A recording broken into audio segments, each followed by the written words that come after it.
Om Satyena Labhyastapasa Hi Sa Atma Samyagyanena Brahmacharyena Nityam Antaha Sharirehi Jyotirmayo Hi Shubhra Yam Pashanti Yataiha Kshinadoshaha.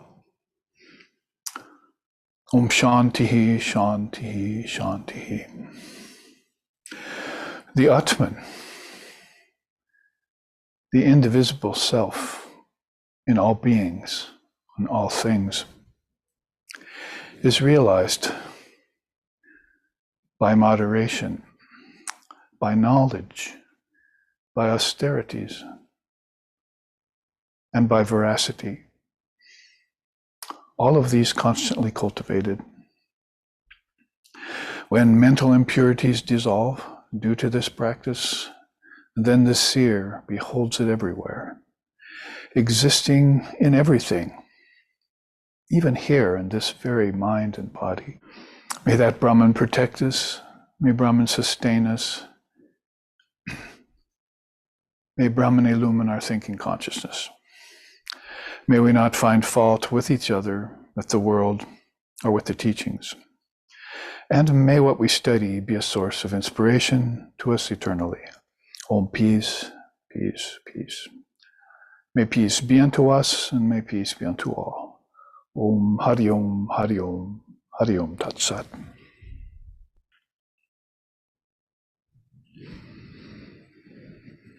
Svagatam, welcome everyone here to our Kedarnath ashram on the big island of Vai, where we have just concluded several auspicious birthdays. That is the two birthdays of Swami Vivekananda, solar on the 12th and lunar yesterday. And today we are heading toward Swami Brahmananda's birthday. Kalindi Fula Kamale Madhavena Kridarata Brahmananda Navastubhyam Sadguru Lokanayaka, considered to be the Sadguru of this age, or among the greatest of all teachers. Maybe his outer popularity got a little bit dimmed by all the light of Vivekananda, who traveled around the world, while Swami Brahmananda stayed home and just became the president of the Ramakrishna order, that's all. The first one. But whatever the case may be, this force of 16 direct disciples that put us in mind of Christ's 12 apostles and Lord Buddha's noble 8, sometimes several traditions talk about, and Chaitanya's several dozen maybe that accompanied him around India when he was living around 7th century. These put us in mind of the noble teachings that Vedanta is so apt and able at transmitting to us through the vehicle of the Acharya, the Guru, the Rishi, the Yogi, the Yogini. And these great teachers have been there over the centuries and over the millennia in the case of India. And they live on in us and teach us from ages foregone. It's like back in the Treta and Dwapara yugas, back in the Satya Yuga even, these great incarnations. That special word in India is avatar in Sanskrit, which has gotten a different turn nowadays in America with its popular movies and so forth. But the avatar means that being that descends. And when it says descend, it doesn't mean comes out of the skies, because below, it's not to the left, it's not to the right, it's not below us, it's within us. So descend means comes from these elevated, lofty levels of samadhi or awareness or pure consciousness, and takes on, as we have done, more and more density, till finally we find ourselves availed of 5 senses and amidst the realm of 5 objects, and all of those connected back to subtle elements and all those connected back to a fourfold mind. That's what we've been studying the last 2 weeks in the Samkhya Darshana, and led us on into then taking up yoga darshana, authentic yoga. We call it Raja or Patanjala or Ashtanga. Make sure it's got the 8 limbs attached to it if you want the full complement of what the father of yoga intended through that great word, yoga, or union with Brahman. Yoga, yes, is a practice, a superlative practice, but its title, yoga, is beyond practice. It speaks in terms of the inherent oneness of the apparently individualized soul that's manning body-mind mechanisms, as I just chanted. And certifies or assures us that that's one with the Supreme Brahman. So that's why, you might say right there, the answer to the question, why do you have 2 words for God or for reality, Atman and Brahman? Well, there it is right there, because people are adrift from that island of the non-dual Brahman in the ocean of change, time and space, in the mode of dreaming, India says, using the mind to project things, and then venturing out into what Sankhya calls the tattvas, manning these tattvas, like stepping stones across a river, I was saying last week, and then exploring like an octopus would explore with its 8 limbs, the bottom of the ocean around it. It's got 1 eye, so it must be pretty concentrated. So hopefully all of these tattvas are connected to the 1 eye of wisdom, what Sri Krishna called Jnana Chakshu in the Gita, and what Jesus referred to when he said, I and my Father are one. No, that's a pun. When he referred to it, when he said, if thine eye be single, thou shalt know the truth. So it's this truth of Atmagyan or Paramatma or Parabrahma that we refer to, and all these darshanas we're studying point us to, and that we've been studying over the last 2 Sundays. So this is the 3rd in a series of at least 4, if we don't continue it on, classes on how to qualify ourselves to understand what we've come to know as the ancient divine wisdom. Adi means original, or I would say timeless. And then Daiva means divine, and Vidya means wisdom, the opposite of avidya, ignorance. So Adi, Daiva, Vidya, I've even brought that out from hiding in the Samkhya yoga tradition and said this could be a mental posture you could assume. One of the things you tell yourself if you want to heal the rift of ignorance, this chasm that's somehow fallen between you and your beloved, between father and son, between mother and daughter, divine mother and divine daughter. And it'll heal that chasm. You say, I know the original divine wisdom now, and as we were talking about Saturday at satsang, affirm that, confirm it, and then live in that as being fully assured in this truth, as if you heard it for the first time in this lifetime, and it all came rushing back to you like a tidal wave of mother power, Shakti power, and swept you away. See? Sharda Ramakrishna Name Pan Dekechi Rebai, a beautiful song in Bengal, where they say, have you heard this sound of this great wave that's approaching, rushing towards us? The names of Sharda and Ramakrishna have become this huge tidal wave out of the ocean of consciousness and are ready to inundate everything. See, so everything means everything that's not Brahman is going to be washed away. So you might say that's one of the reasons why, if we looked at the Samkhya system, that Kapila back in those times wanted us to know that these 24 cosmic principles he listed were not the self. That got accented more in yoga, as we looked at last week, and it got really realized and stated in no uncertain terms in the Vedanta. So I want to pick up where we left off last time without a long preamble, because we went through Samkhya in yoga after seeing this chart and what some of the main facets are. I might come back to this again, only in a different form, so that we're getting the multi-dimensional flavor of Indian darshanas. Just notice the subtitle there, Accomplishments and Attainments in Indian Darshanas. There are 6 orthodox ones and several unorthodox ones, Jainism, Buddhism, so forth. The unorthodox doesn't mean lesser or inferior by any means. It just means that these classic ones were listed and known by, composed by certain rishis and seers in India, and everyone concurred with them and got on board with them, as I've often said, and then brought philosophy and religion together, if they were ever sundered in the first place.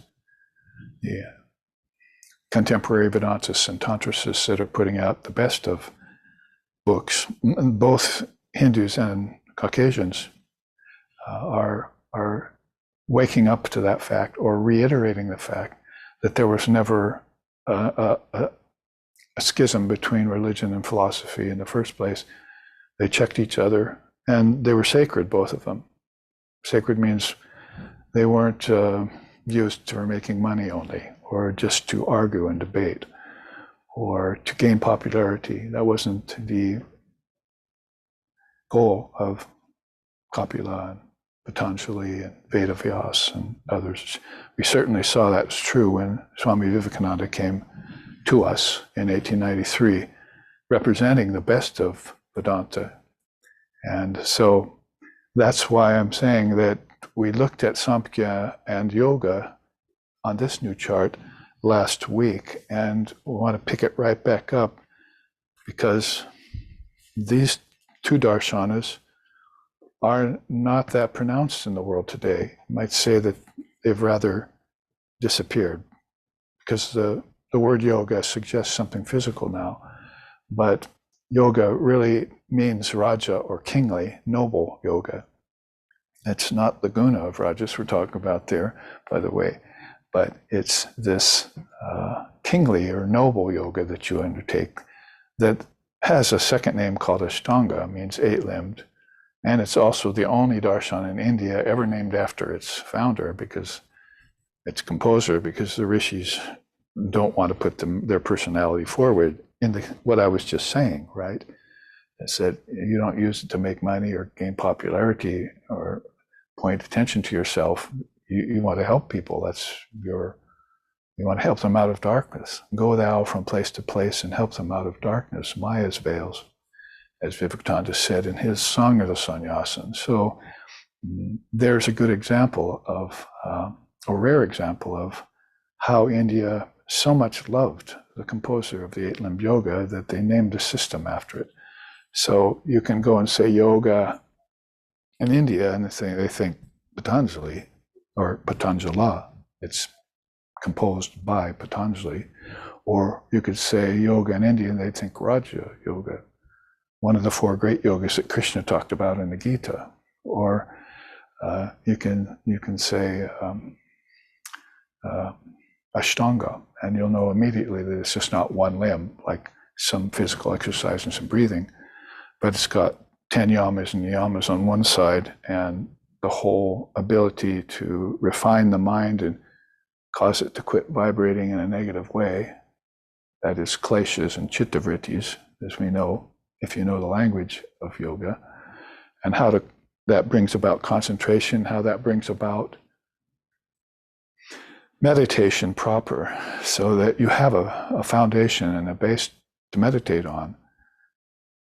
And then samadhi happens naturally in that case. It dawns upon the mind in stages. That enlightenment. We were talking about that just the other day, what's the word for enlightenment? or how do you define samadhi? It's very difficult to do that in just one word. But those two are really synonymous with one another, and you would have had to have come to realize that God is consciousness, or God is pure awareness. It's unmodified, it's unconditioned, it's formless, it's nameless, it's transcendent. There are a host of Sanskrit words which they will put towards Brahman so that it doesn't have to end up to be indescribable. It just can't be known by words, and it can't be pontificated about with lots of words that get in the way and confuse the issue, which I hope not to do today either. But then fortunately for me, I'm not trying to describe Brahman to you. I'm trying to describe those pathways that lead you to Brahman so you can have the experience yourself.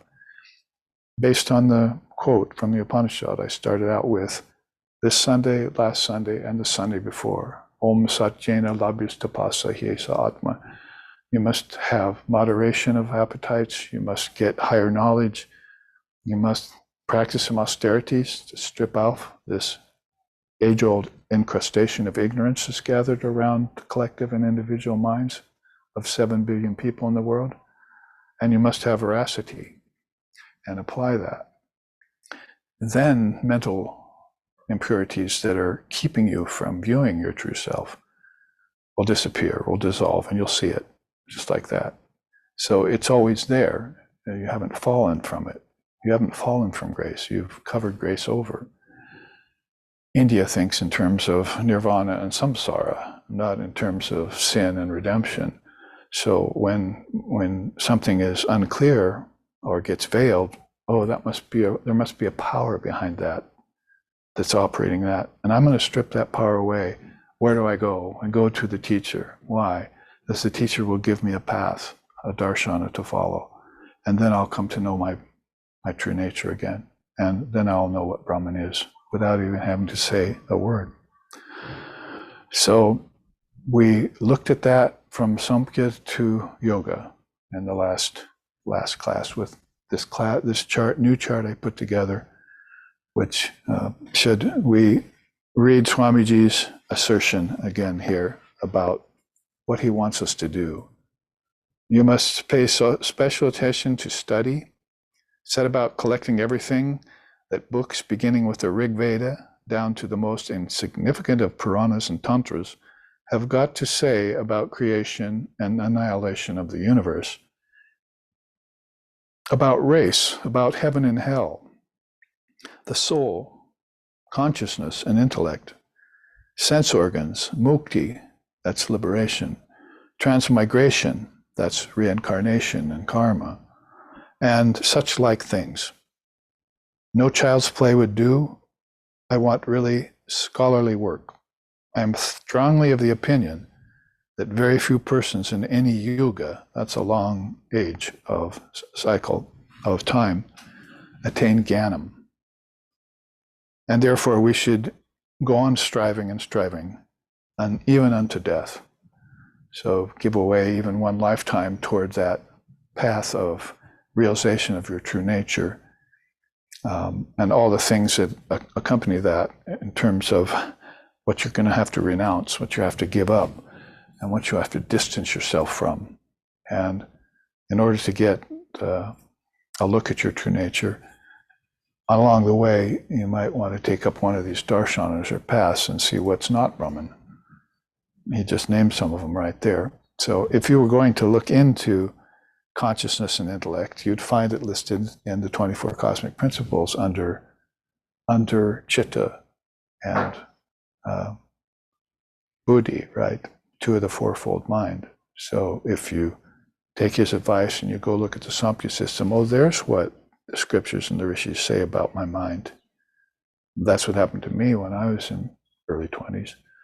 I wondered what mind was, what mind contained all the way through my high school and into my college days. And then I found the Indian system, and there it is, the ego, where the will is, where my intellect is, and all the operations thereof tucked inside my own fourfold mind. And from there on, everything that came out, things like birth and death, change, and all the things that he's mentioned here, how the universe got created and annihilated according to the Indian systems, you find out that you're looking at this from the standpoint of a birthless, deathless being, yourself. And that gives you distance from the way most other people think and the way most other religions are trying to ponder it, if they ponder it at all. And this is what the richness of Indian darshanas, why a series like this would come out and we'd name it, how do you get some attainment and some accomplishment? How do you qualify yourself in these great systems? So this ignorance just has no footing anymore in you. It'll just go away. One day I woke up, it was gone, utterly gone. So no one can keep a blazing fire tied in a cotton cloth. So that blazing fire is your true nature, and cotton cloth is Maya that's trying to veil it from you. So all you have to do is remind yourself that you are that blazing fire and watch all these coverings burn away in an instant. Means in this day and age, where he says it's Kali Yuga, where it's darkness, means in one lifetime. You can start over, as it were. You can start afresh. You can be reborn. And we use that in a very special way in Vedanta. So his quote encourages us onward. So let's look how the third of these darshanas that was on this chart, listed on this chart under the qualification, in the first week we looked at it, how Vedanta proceeds under the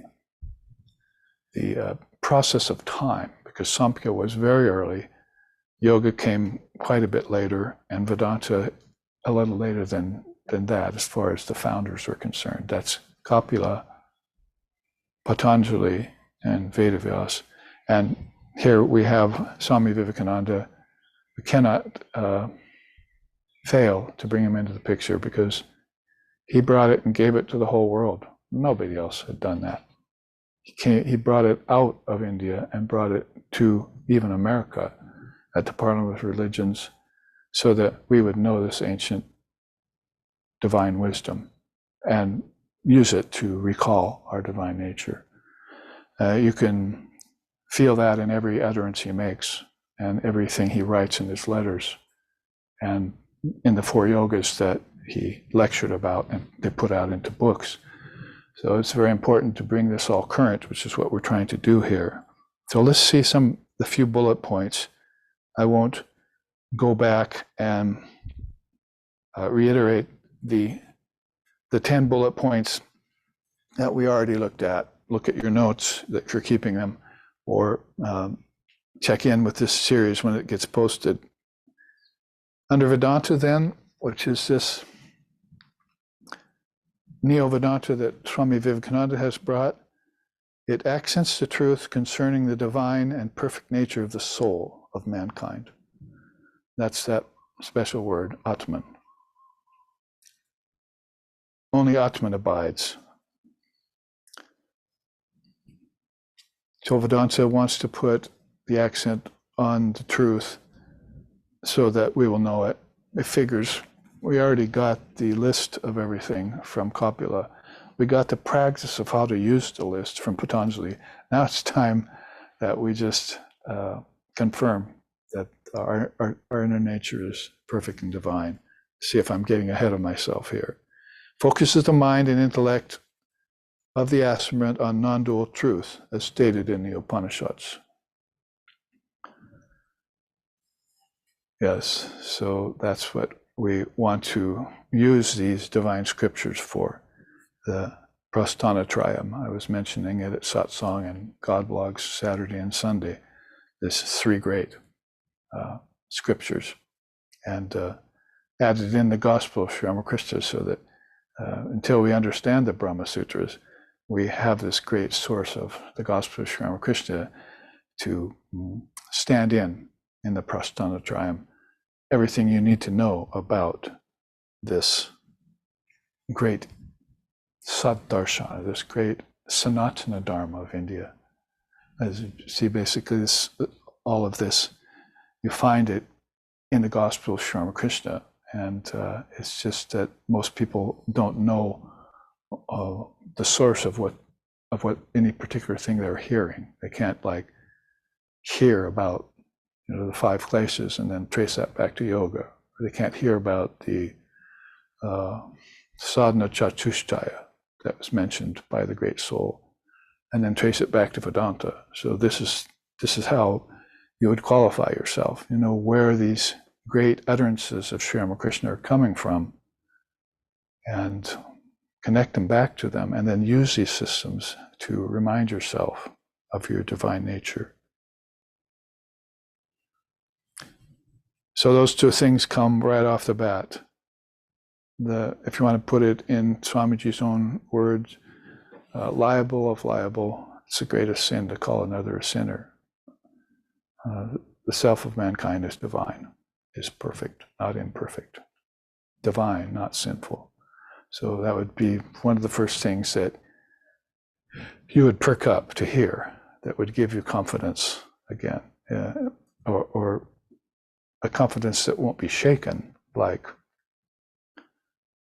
some premature or immature declarations from a dualistic religion might want to shake your faith. See, if you were called a sinner, then you might begin to believe this falsehood about yourself when your nature is divine. What better way, if you are sinning, to give up sinning than to find out about your divine nature, rather than water the weeds in the mind, the garden of the mind, water the flowers. The third point here affirms the presence of reality called Brahman as the essence of existence.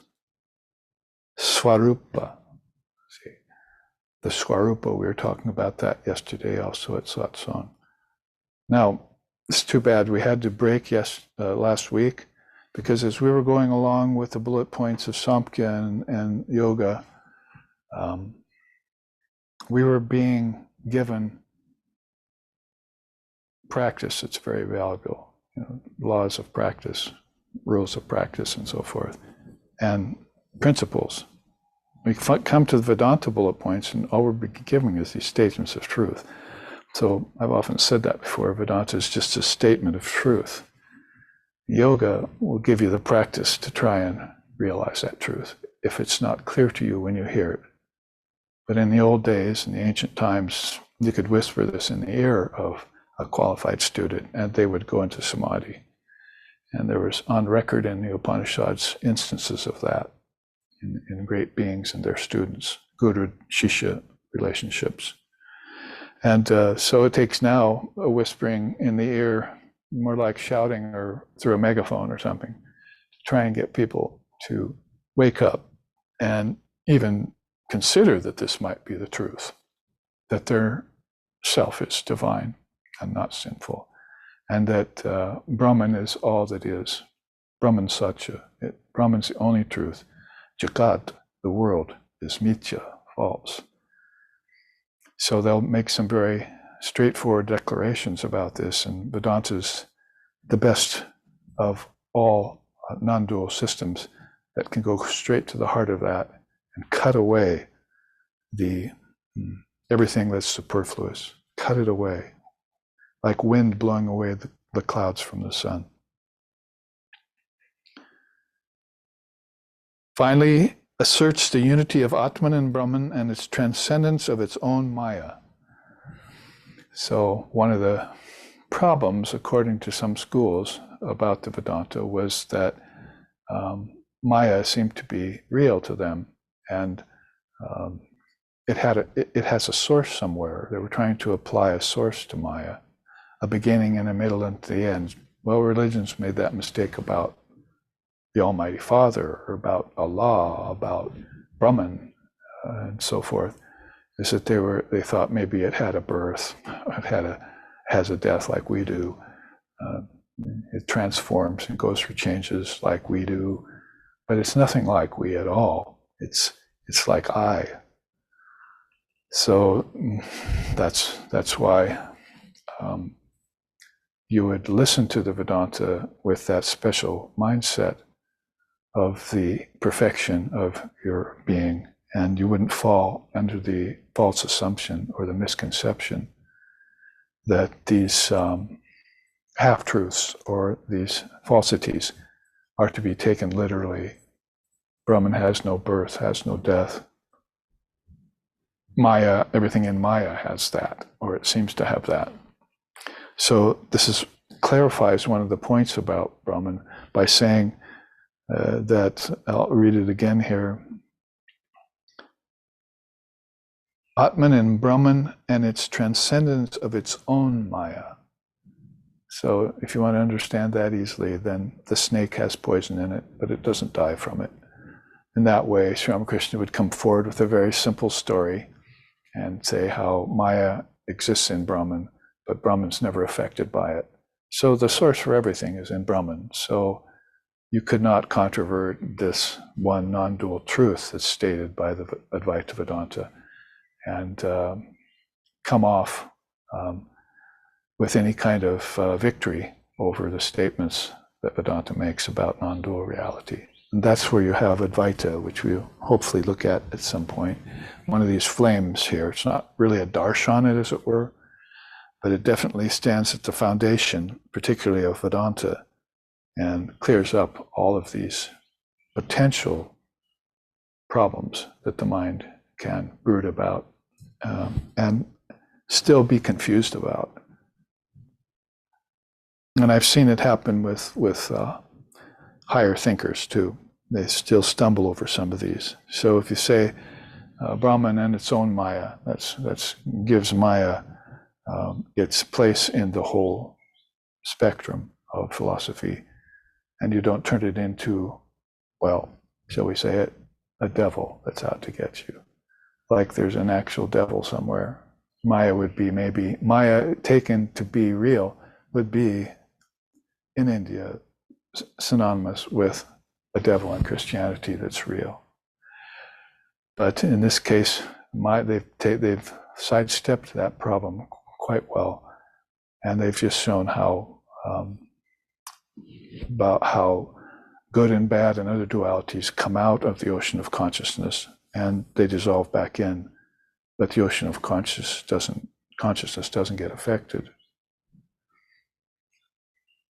And then, so there, you wouldn't want to make that into a big deal, like say, go to war with your own tradition, like the Protestants and the Catholics or something like that. That's just believing that the devil is real and that you've got the truth and no one else has. But the beautiful thing about India is this universality, which shows up in studying all its darshanas. These aren't conflicting with each other, they're using each other. Each point one after the other to affirm the rest.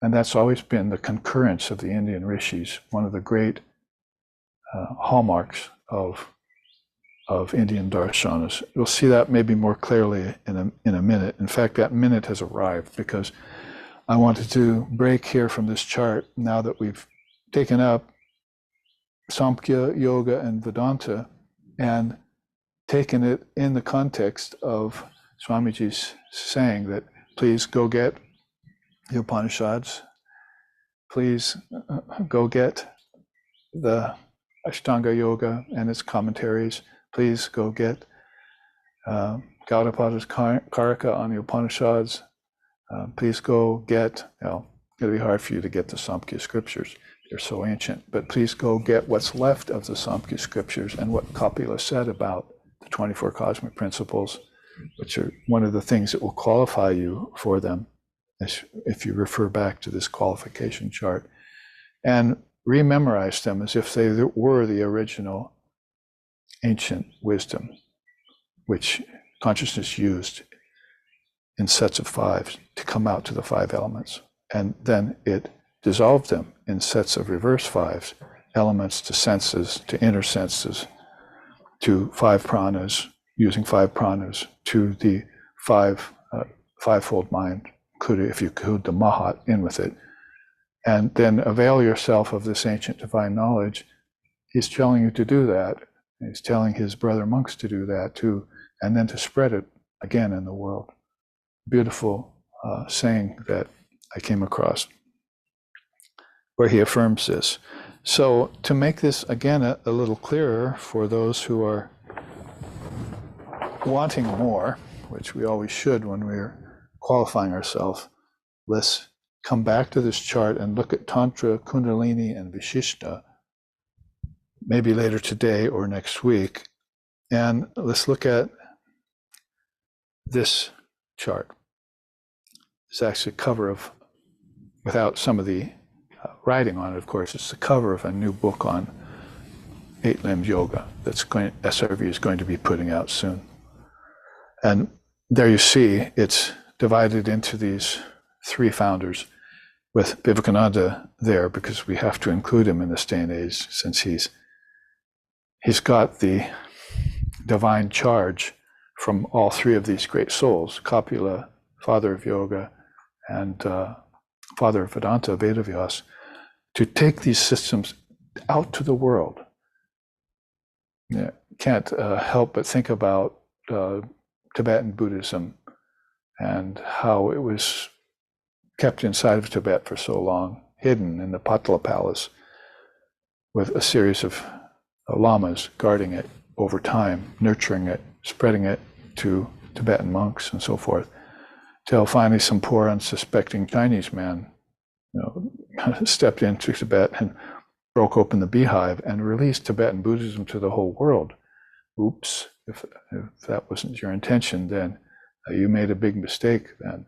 But for the rest of it, thank you very much for releasing these great teachings of Tibet to the rest of the world. If you look at that in recent history right now, I mean, the West got more excited about political matters than they did about the actual truth getting released. So that shows where we are. But we really should be all up in arms and excited about protecting and spreading this truth that was released by great souls who then finally came here. They didn't come here asking for political support. They came here asking for you to take the Dharma. Kali Rinpoche, the Karmapa, Dalai Lama, and other great souls. They were on the scene with the Dharma. Here's our chance to spread it to the world so that this kind of violence will never happen again. So think about that in recent history and look back then on this chart, how we're chasing ourselves all the way back to Lord Kapila, where I found a kind of likeness for him, and how these marched out, like Vivekananda is asking us to do, through his teachings into the age of yoga, through the great rishis and avatars, then into the age of Vedanta and Vedavyas, right into the hands of the avatar's messenger, Swami Vivekananda. And now we're sitting here, availing ourselves of these, and hopefully are doing so seriously, wide awake, and able to drink this in and remake ourselves, cut ourselves in the image, if we want to use that saying. So here's another saying at the top of this chart by Swamiji. On planes physical, ethical, and spiritual, and ever-broadening generalization leading up to a concept of unity eternal is in the air. And this being so, all the movements of the time may be taken to represent, knowingly or unknowingly, the noblest philosophy of the unity of man ever had, the Advaita Vedanta. In America and England, hundreds are struggling at the present moment. In India, dualistic formulae are already on the wane. The Advaita alone holds the field in force. So what Swamiji wanted, see, there were many mats and missions established in a very new and fresh way in the Ramakrishna order, but he also had Mayavati in the Himalayas, where he named that the Advaita Ashrama, and that's been putting out a lot of these non-dual scriptures and stotrams and various things for people to consider. The revealed scriptures, sometimes they're called, and so that we can get a very deep idea, drink from the wellspring of non-duality, which isn't available throughout time in many other religions, except in the sense of a few sayings, like I and my Father are one. We have to go deeper than that to realize this great philosophy called Advaita. So what did Kapila do for that? He presented the 24 cosmic principles. He specified the 3 gunas. He traced the path of involution so that the soul was not stuck outside in matter, but could then give up matter, which means non-attachment to possessions, non-attachment to wealth, non-attachment to ego.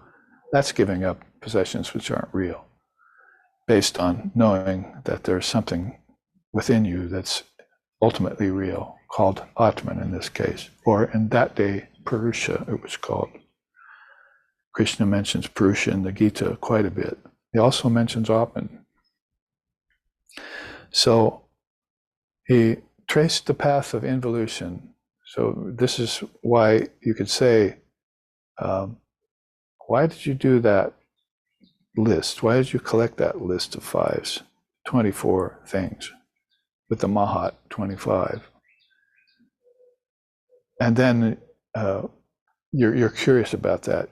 But if you put right away to trace the path of involution for you, because you came out all the way out here and maybe you forgot some of the steps of how you got here.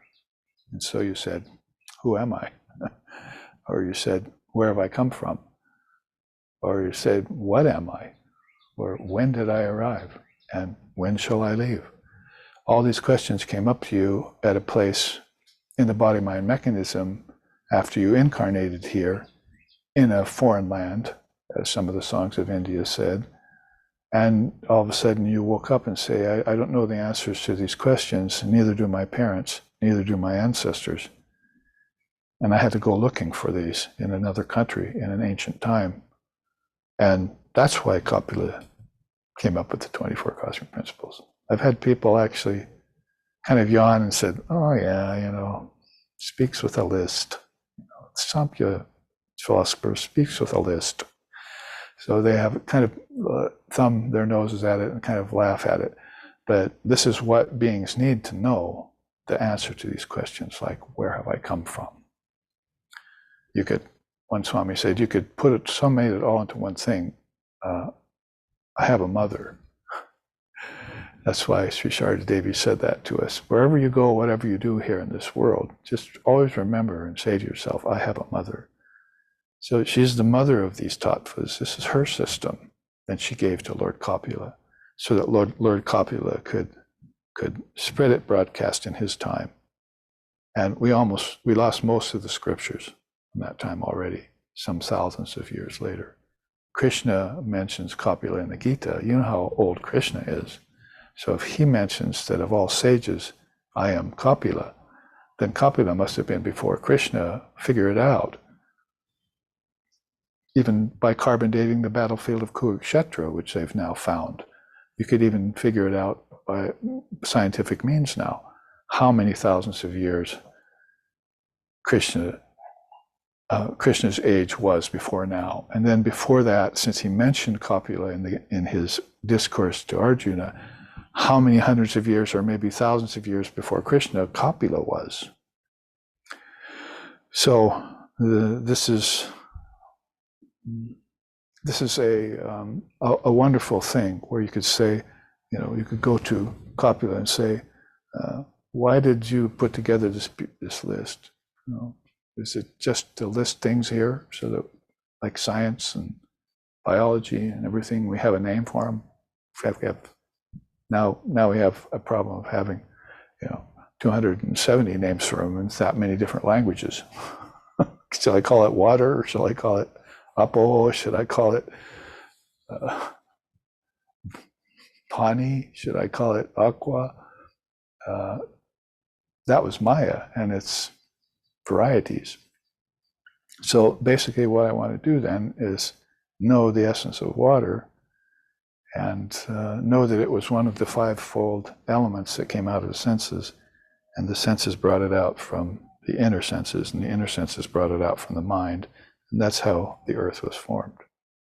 It wasn't created, it was evolved out of consciousness. And now I want to involve it again when I'm done with it. If I evolve it and I take it to be real, my projection is real now, I get stuck in it. Isn't it true? I get bound in it. And now I'm in samsara, see. And how do I get nirvana? So that becomes this big problem. You're always in nirvana. That's your nature. But you evolved out, convince yourself that the out was true, and you didn't know the steps back to the inner. So now you're convinced yourself that you're a physical being living in a material world, and that both of those are real. And the seers are going, oh my God. Like Kapila is saying, I gave them this to remind them. Look what they've done with it. They got attached to it, and they're stuck in it. This just might as well wait for another Mahayuga to come along, and I'll try it again, and in a different way. We'll compare notes later, Vivekananda said, how this system that we composed worked in that particular yuga. How many souls got saved from Maya and from samsara? Because according to Sri Krishna on the battlefield of Kurukshetra, there's not a lot of souls that listen to him. 1 in 1,000, maybe even hear this truth. 1 in 1,000 of those 1,000 do anything about it. You know the slokas. So I'm stopping there to use these three. In between them is sandwiched the gunas. This is like, that's what ails you, basically. The gunas came out to help you fashion these worlds. You had to put them there. Otherwise, I'm not doing anything, and so I'm just gonna abide in tamas. That's fine. Oh, well, wait. There's rajas there, so that's going to get me busy. You see. So then I can produce these worlds of name and form and time and space, and produce a body, mind, mechanism, and go to them, and then suffer from 3 grosser forms of rajas, tamas, and sattva. Oh, but there's sattva's a revelatory power, so maybe I can use that, to get myself out of the 3 gunas. There's always a back door to everything, a way out of the triputis, the triple teaching, a way out of the dualities by considering the triputis. So I just have to have enough intelligence and enough energy from rajas to be able to understand that and overcome my lassitude and move myself beyond slothfulness and so forth, or else that's definitely going to pinion me in the 5 elements. Then water becomes a series of drinks I take to intoxicate me and make me more tamasic. Yeah, let's not get started on that. So the gunas are sandwiched in between the 24 cosmic principles and this path of involution. But I think the most important part of it is that take the path of involution. Now, here someone came forward and telling you, here's how you got here. Here's who you are. So you got from here to there by that. Now use it and reverse it. Sancharaha, prati sancharaha. There was a train of evolutes that came out from the thinking of the great mind, the collective mind, and the individual mind. Then you turn those and take them back in to the source again. It's that simple. The last sutra in Patanjali's yoga says that. This Shakti power, if you go to her, she'll strip away the superimposition of name and form and return you to your state of Kaivalya. But you'll have to take away nature from you to do that. So he's talking about the soul giving up step by step everything that it took on when it came out in 24 steps. I give them up one by one. That teaching has been bantered about and told about like 24 jugs of water with the sun shining in them, and you go and break each one of those jugs to get finally to the real sun. Those kinds of teachings are there thanks to Lord Copula, way back there, thousands of years prior to now. So this is Adi Daiva Vidya. It's original, but it's also timeless. It means that you can always go to it. Nobody's ever been able to prove that wrong. And millions of souls have gotten free by using it, and they're still considering it. And teachers are still saying, this is a good system, come on, come in with me, let's go. Let's move inside to the mother's realm. And she'll tell us how to step by step take ourselves away from suffering, take ourselves away from ignorance. Destroy avidya. There you see revealed 5 kinds of ignorance that you can't really give authorship to the 5 kleshas to Patanjali. Copula got them first. And Patanjali came out and said, great system, I'm going to use that and further it. And that's the way they do with these systems. So Copula, what did he do with it? There are 5 kinds of mind, basically, and 5 kleshas. So you see that Copula had done his own work in a way to set it up for future Copulas. If they're not the exact incarnation of that original sage, ultimately everything is that. But even in the sweep of transmigration and transformation and reincarnation, there are souls who are aware of the game, and they're setting their future lifetimes up. And it's like, loading a gun before you go hunting, instead of waiting till you see the game or something. See, filling the scabbard with arrows before you go out in the woods. Oh, I forgot the arrows. So some souls are providing themselves with everything they need to further their work for centuries and millennia to come. When I come back, I'll hear this, I'll know it's mine, and I'll spread it further. And here's Vivekananda sitting at the end of this line, the great disciple of the Matri avatar, the Kali Yuga avatar, Sri Ramakrishna. Finally, there's unveiled accomplishments and complacencies. We looked at that at God Blogs yesterday. There were 9 complacencies and there were 8 great accomplishments, if you remember. We looked at that teaching. So Vivekananda says about this, to a fine point, Samkhya's analysis is perfect. Its psychology incontrovertible. We find by the division of senses into organs and instruments that they are not simple, but compound. By dividing egotism into sense and matter, we find that this is also material, and that Mahat is also a state of matter. That's the great mind. And finally, we find the Purusha. In other words, if we could have continued that sense, we find out that the Purusha is different than all 24 of these. You are different than even God's mind. You're beyond the mind. But you had to know the Mahat because you came through it. If you knew the Divine Mother, you'd know that that great mind was her mind. And in that mind, all these darshanas were hidden. And they would come back again in another age. And great souls would come back and champion them and spread them to you to help keep you on the spiritual path. So then let's go on and look at the second one of these in yoga. There you see Patanjali in the middle. Always they associate him with the 1,000-headed snake or the Shesha or other, because they say he even saw him swallowed by a huge snake at the end of his life. There are stories about that.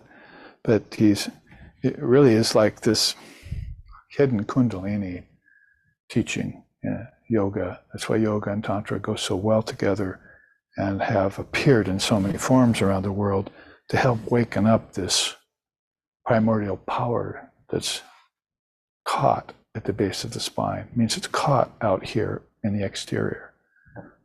And yoga is meant to free that and bring it up in. So what did he do with not only Kapil's system, but basically in his age? Probably we think about 140 AD was this incarnation of, because he had other incarnations we're aware of. He placed yoga into 8 limbs. He accented vrittis for calming the mind. Means nobody was looking at their thoughts as vibrations. See, we still don't. And we can come at it from our physics and for our science and talk about vibration until we're white in the face. But if you want to be blue in the face, you're going to talk about thoughts that turn your thoughts into those very vibrations that made objects. That is, objects are mind made manifest. Sri Sharda Devi said, their thoughts, objects are thought concretized, she said. So nobody puts that together. So the mind produced all this is the Tibetan, the Mahamudra way of saying that. So India has known this long before it went to Tibet and China, these teachings. They've been thinking in this term, oh, this is just a projection of myself. All this beauty is mine. Oh, so is all this ugliness if I'm not careful. See, there's no God and devil out there. That's why you don't hear Kapila or Panchatanjali talking about God. You don't have to believe in God to practice their systems. All you do, you'll end up as God if you take them in and memorize them and study them. Then all of a sudden you'll say, I am that. And that's why I say India thinks in terms of nirvana and samsara, not in terms of hell and damnation and heaven. You become, you avail yourself of your own remembrance of your own divine nature, your Purusha, your Atman. But you need to take a path. See, it's one of the great, if we want to step back a minute, one of the great accomplishments back here with Lord Kapila is that you take one path and follow it to its end with one teacher and you master it. And then you can go on. You don't take a bunch of paths and just become a smattering of menu tasting. Oh, I know a little about this, a little about that. But you master one. So that was Kapila's, one of his 8 great accomplishments. If you do that, then you join the knowers of Brahman. That's how the Upanishads say that. So he placed yoga into 8 limbs. He accented vrittis for calming the mind. If your mind vibrates, then take away the vrittis, avritti. Yoga chitta vritti, nirodha. Nirodha means to destroy. So if you take away the vibrations of the mind, all of a sudden your mind is free, for as long as you keep it from vibrating. Now, if you can take it away for 7 seconds, they say, and keep it from vibrating, and all of a sudden your Atman looks through it, or looks at it, or you bring your higher consciousness to bear in some wonderful psychological, spiritual move that you have inside of you, then you will see the self shining through everything, as we were just saying. It's shining through everyone. It's the light in everything. Otherwise, you may have a problem otherwise, like to say,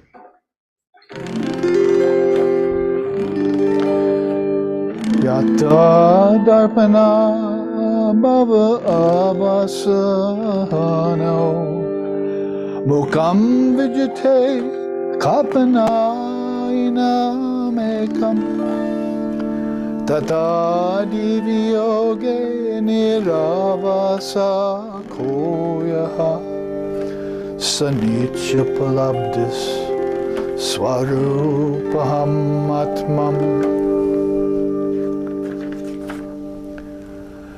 Yada surya kep anekaha chalasu stiras papyanan vad vibhavya swarupaha chalasu prabhinaha svadeshe kamevam saditya palabdis swarupahamatmam Sanitya palabdis swarupahamatmam.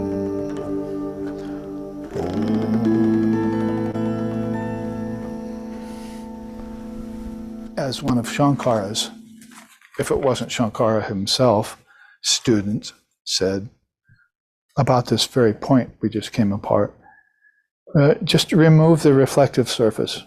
That's the vrittis of the mind, you see. And then the forms will disappear. Okay, class over. That's what you do this week. And then next week, come back and see how you fared. See? Just remove the reflective surface. That's the mind, reflecting things through the senses. This is the conclusion. Then the forms will disappear. And if they disappear, you can't be attached to them anymore, right? If they're not there, there goes the attraction, the attachment. At least for as long as you keep that up. And he goes on, what remains is the formless essence, the objectless reality. There are no objects in it. You just made sure of that because you connected them to the vibrations of the mind. So when you took the vibrations of vritti away from the mind, they disappeared. But careful now, because these forms still exist as thoughts in your mind. So that's why there's another level of samadhi to this. There's the outer level of basic samadhi, and there's the inner level to basic samadhi. And these are all teachings of Patanjali. He tells you about that. Like this, when the external mind is stilled and focused on reality, what is left is oneness. And that's my eternal abode, by the way. It's my true existence. And then he makes that pronouncement. One transcendent sun becomes many, reflected in the ripples of a lake, like those water pots reflecting 24 suns, right? One indivisible being appears multiple. It seems to animate many bodies. So here's our problem, our confusion. Not only with God, but with non-God. Not only with Atman, with Anatman. We get confused because if we say God's in everything, it has to be in all these beings, and some of them aren't reflecting God, then we get confused philosophically. Or if we say God's not in existence, then none of these things become divine. Not even seers become divine to you. So one indivisible being appears multiple, animating many bodies. But relativity never fails to divide it. But relativity ever fails to divide it.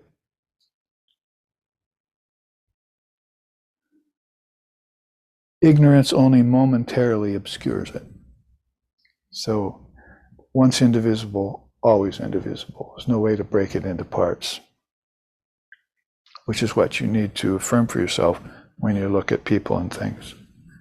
There's one existence, absolute, at the foundation of everything. It is undeniably whole, which is the pervasive condition in all. There are just two verses from the fruit in the palm of the hand stotram. He's got it. He's got the Atman in the palm of his hand, this Holy Mother said. She liked that fruit in the palm of the hand teaching very much. She used to talk about that. Can you always see your Atman? She said, how's that possible with all of this work to do? But I can take it out from my wearing cloth anytime I want and look at it and then cover it back up and put it back in, like you would do a fruit in the palm of your hand. Put it back in your cloth. This is one of her sayings that she told someone in response to their question about, can you always see the Atman here, Mother? How is that possible, my dear? There's all this work to do. So if you're one-pointed, wouldn't you concentrate one-pointedly on Brahman when you want to see Brahman? And on work, you're going to have to concentrate one-pointedly on your work and somehow not forget that Brahman is actionless. Is it a razor's edge path or isn't it? As the Upanishads say. Anyway, they will put it into stotrams and into other kinds of vibration. As you just heard a different kind of vibration, accompanied by music in this case. Patanjali also classified the different samadhis, gross and subtle. So savitarka and nirvitarka varieties of objects. The object is there and I'm having concourse with it, with my senses, tactile, with my hands, with my mouth, with my ears, eyes. And so that can be a samadhi, but it's a lower samadhi. When you want to meditate, you want to take those thoughts, those objects, back to their source, which are thoughts. And that would be the nirvitarka version of that samadhi. You divest yourself of having to consider gross objects. You'll find that's a relief. But then you still have these subtle thoughts back there. So there are higher samadhis. So I'm not going to go into a yoga class here about it. We have done that before on retreats. But enough to say this third point is that he classified these samadhis for us into gross and subtle so that we had a kind of a list to follow. He's not listless either.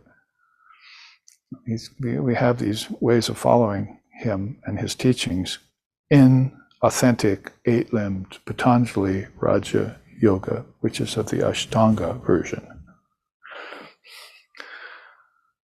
And these give us the real goal of yoga, samadhi.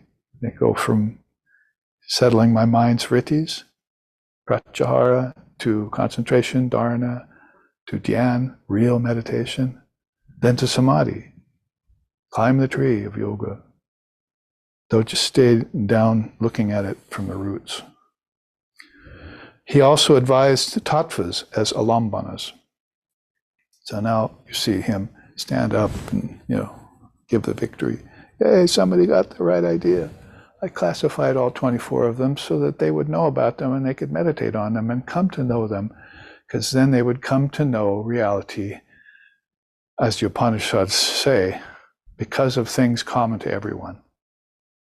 So the Upanishads are not like mystical. I remember our founder, Lex Sixten, and also Swami Vivekananda said, I don't really like mystics as a class. They tend to take the truth and cover it. I want to expose it wide open. So there's nothing uncertain about it. So this is what's going to happen if you reveal that Brahman is all these things to everyone, and don't cloud it in some sort of ritualism or some sort of mysticism that just puts a different coating or covering on it, which people are doing with occult powers. Gurus are doing that around the world too. See, but Vivekananda was not that.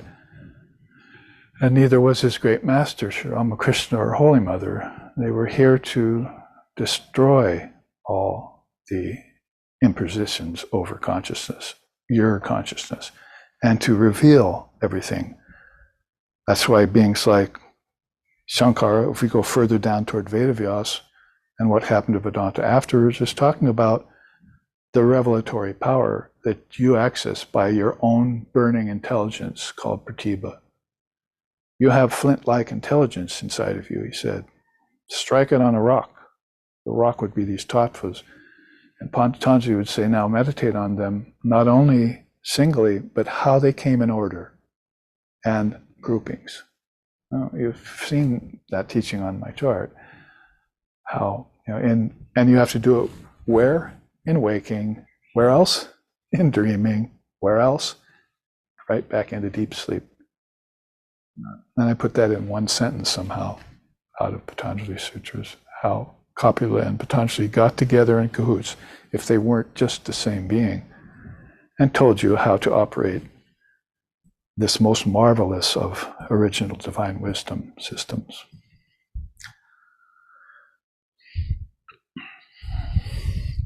So he advised tattvas as a lambana. What does a lambana mean? A station to meditate upon. And I float around in some sort of dizzy height, in my meditations for 20 years. What good is that doing me or anybody? I never got enlightenment from it. Came out of some sort of daze and found that I drooled all over my holy cloth. What good does that do anything, working up a froth about the lips? See all of this as Brahman via those very systems which are best geared towards helping you do that. After you see through all this superfluous stuff that shouldn't have been there in the first place. And there you're describing a Swami Vivekananda, a raised sword that came into the world, Sri Ramakrishna called him. A fire with the fire of yoga that burnt away everything immediately. He didn't wait for it to burn away. He used that truth to get rid of it. And he tried to get you to do the same. Patanjali also condensed obstacles, distractions to yoga. So did I say Patanjali? I think I did, but Patanjali did that, but I was going to say Copula listed those for him in things like distractions and so forth. There were 9 when Copula did it, 9 complacencies, right? Well, what's the teaching in yoga?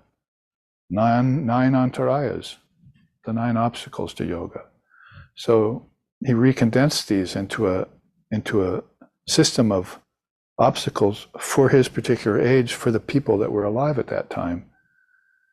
And it might as well be continuing on now, because Shankara then, we're not, this last incarnation, maybe Vivekananda was Shankara, but this is how Vedanta got passed on from Vedavyas to the coming seers, Gaudapada, Govindapada, Shankara, Vivekananda, see.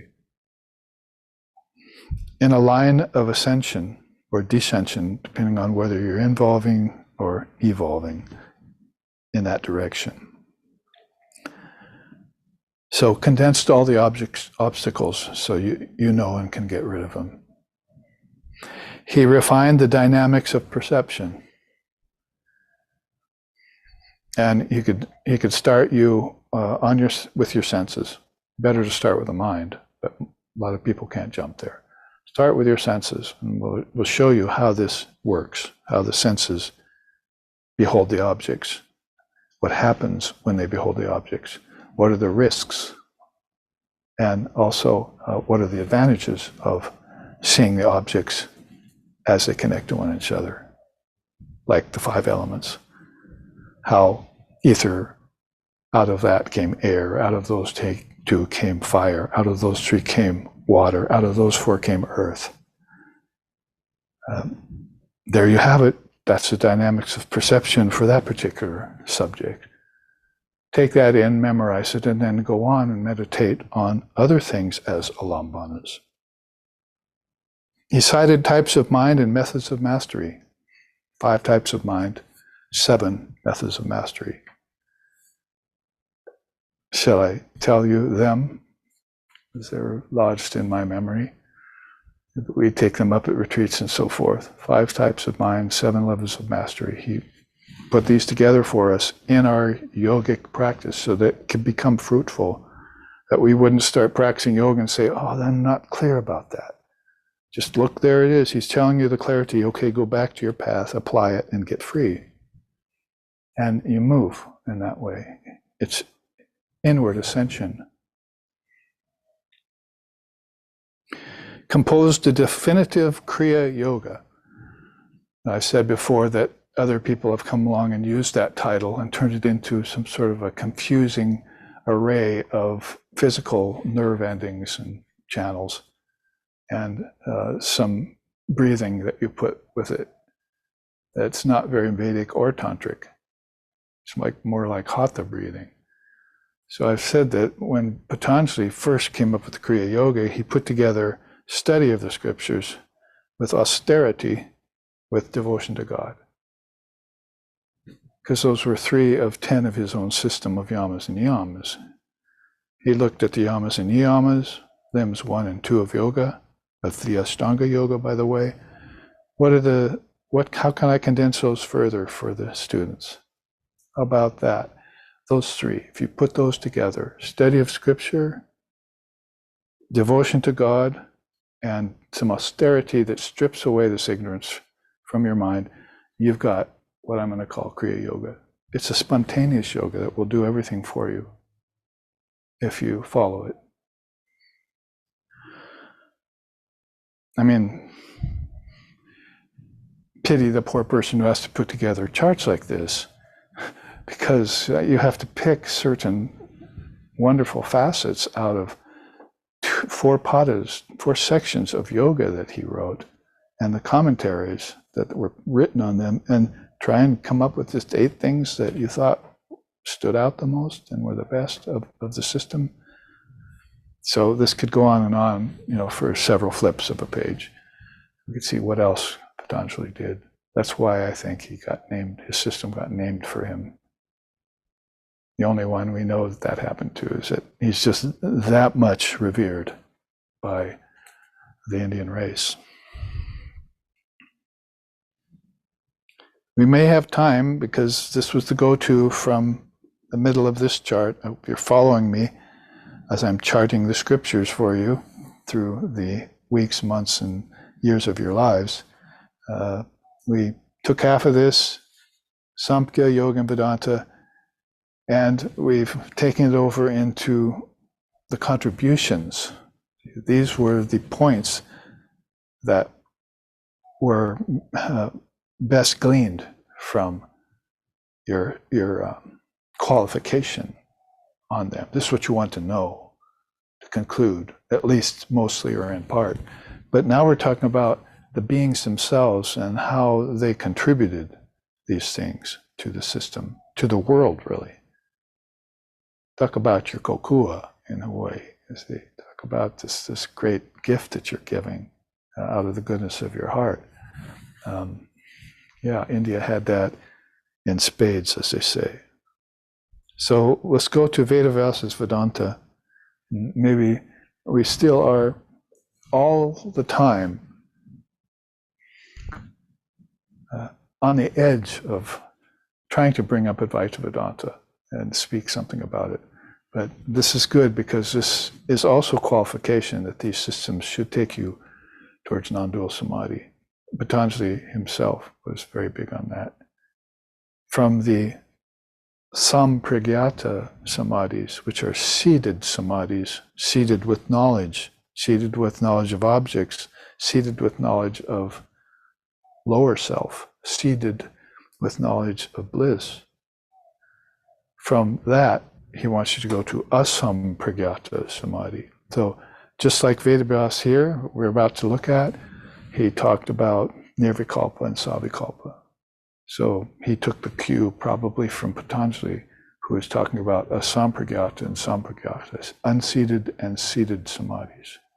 That is, seated samadhis of which there are several, unseated samadhi of which there's one.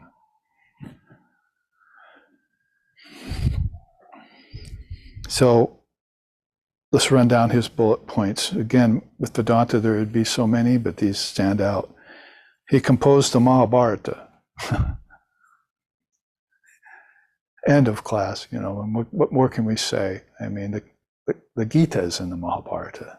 They found it there, hidden. So who composed the Mahabharata? They think Vedavyas did.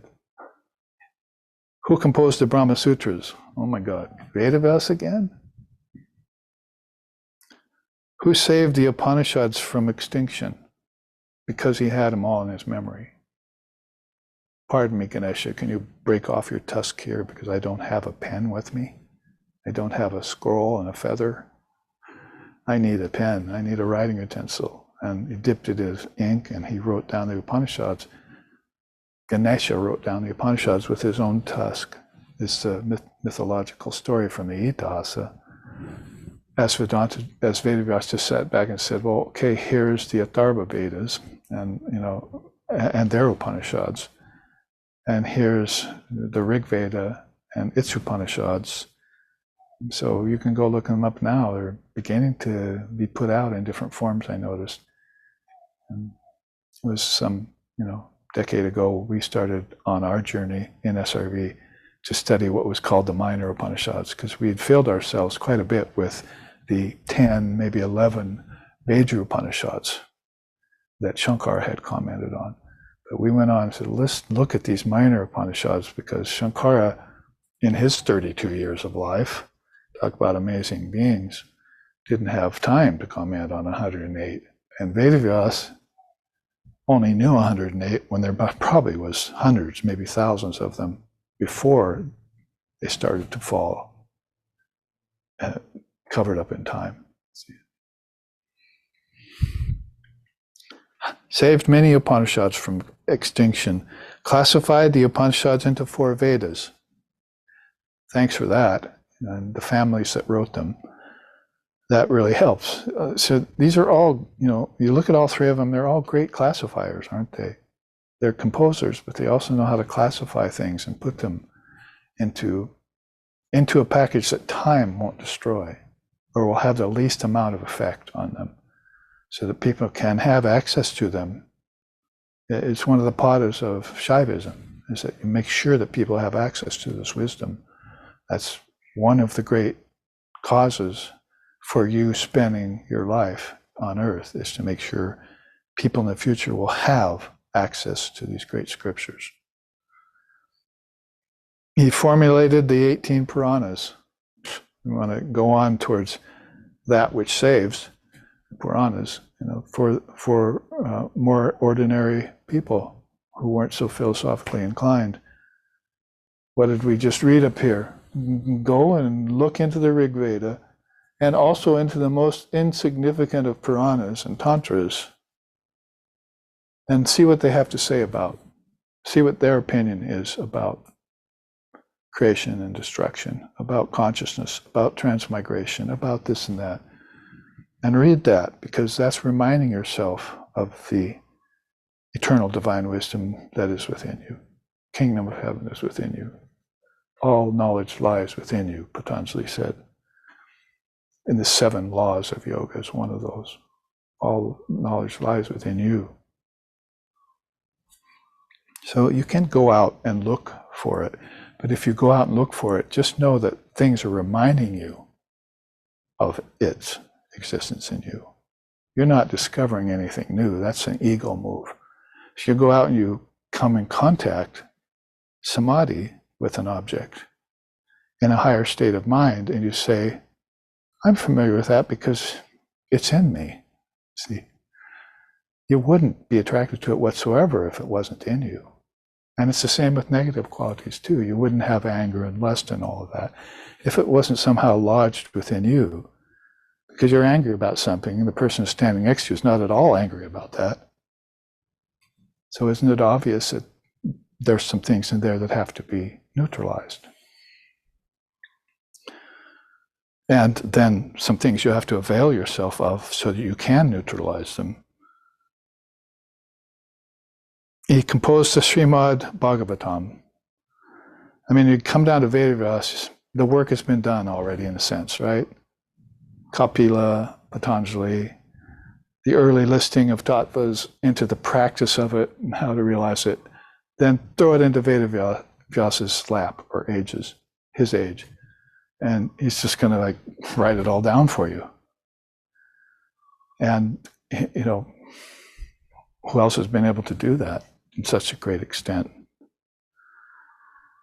Finally, he did commentary on this guy's system. One of the most beautiful things we have is Vedavyasa's commentary on Patanjali's yoga. That's the kind of thing that drives philosophical minds into bliss, just to even think that happened with such a wide spread of centuries between them.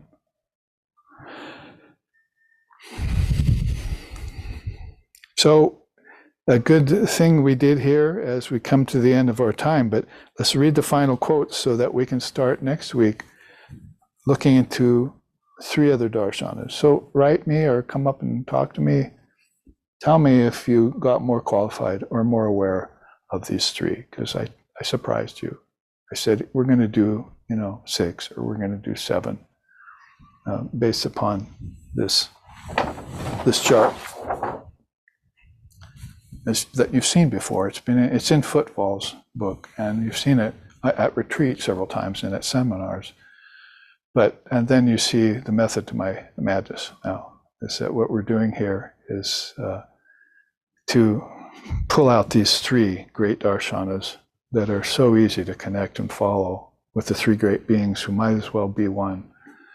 And now we're going to take a look towards the tantric side of things next week. That is Tantra itself, Kundalini Yoga system, and Vashishta's version, which I'm calling here Vedanta before it was named Vedanta. And we'll see that these great beings also are adding to these systems of wisdom. They're also concurring with one another about the conclusions. So the last quote here on the previous chart is, the Samkhya rightly says that the Purusha and Prakriti are uncreate and omnipresent. But of this, Purusha is of an infinite number. Okay, there's a thorn in the flesh of later philosophies with the Samkhya system, because they were coming down to the realization that the soul's indivisible, as we were just reading and looking at. I don't personally think that it was Kapila's intention to say that there were many Purusas in that sense. Just like there are many clouds in the sky, they all dissolve into one blue sky. So anyway, there are opinions about this, but Swamiji is actually bringing this opinion up in a new context so that maybe we won't want to criticize the idea that there are many souls, that there is just one soul, because that became, a possible dissension between the schools. So we shall have to controvert this last proposition and find a better solution. Our first objection is, how can there be 2 infinites? Sankhya, then, is not a perfect generalization. We shall have to see how Vedanta gropes all of these difficulties to reach a perfect solution. And yet all the glory really belongs to the Sankhya. In other words, it is easy to give a finishing touch to a building when it is already constructed. So Sankhya did the original Adi Divine Wisdom, he's saying. Other systems came along and then added these little tiny refinements to the building. One of them being, we found out that Kapila said that there were many Purushas, but we're going to controvert that. There's only one. We know that now. So it's an interesting example of how beings can look into each other's systems and add to them and maybe improve them, if for nothing else than phases of time and groups of people. And Vivekananda is saying here why he brought Vedanta to us. It groped out this final conclusion of all of this.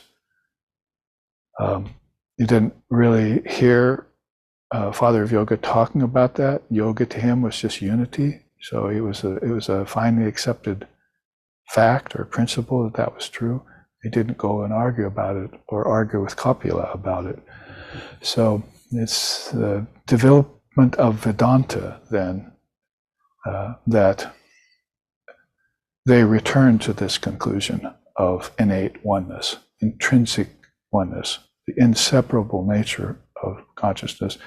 And that was left to Swami Vivekananda to communicate to us, which we will look at next week when we take up more of this.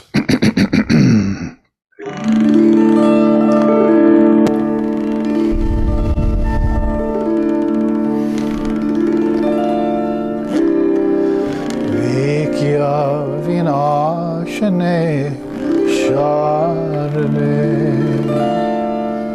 Brahma Sanatani Sharade Karunad Rupini Sharade Patita Bhavani Sharade Prema Swarupini Sharade Namo Narayani Sharade